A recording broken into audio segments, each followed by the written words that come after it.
าศาสตร์ ខែសាឆ្នាំមមេអត្ថស័កត្រូវនឹង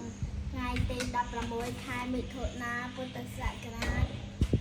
2570គ្រិស្តសករាជ2026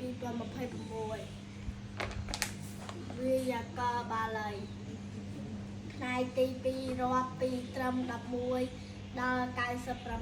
99អេកបញ្ញាស័កអេក បណ្ណា បណ្ណាស័ក51វេបញ្ញស័កវេបណ្ណាស័ក52តេបញ្ញស័ក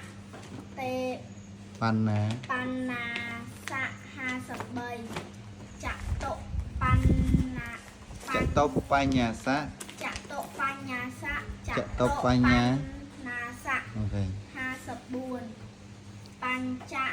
បញ្ញស័កបញ្ចបណ្ណាស័ក55ឆាបញ្ញស័ក ឆាប់បញ្ញស័ក បណ្ណា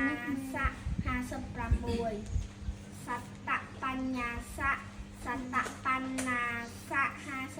57អដ្ឋបញ្ញស័កអដ្ឋបណ្ណាស័ក58អេកោ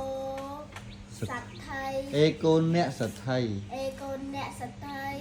អ៊ូអ្នកសទ្ថៃ59សទ្ថៃ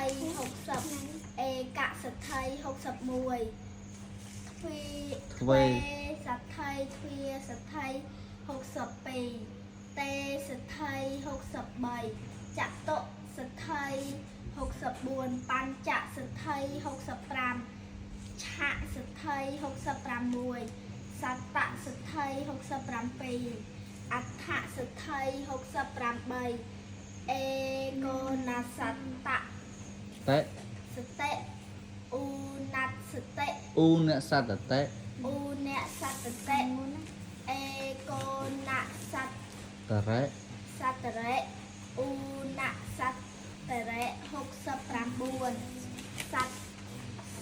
ត តេ សត្តតិ សត្តរេ សត្តរៈ70អរគុណ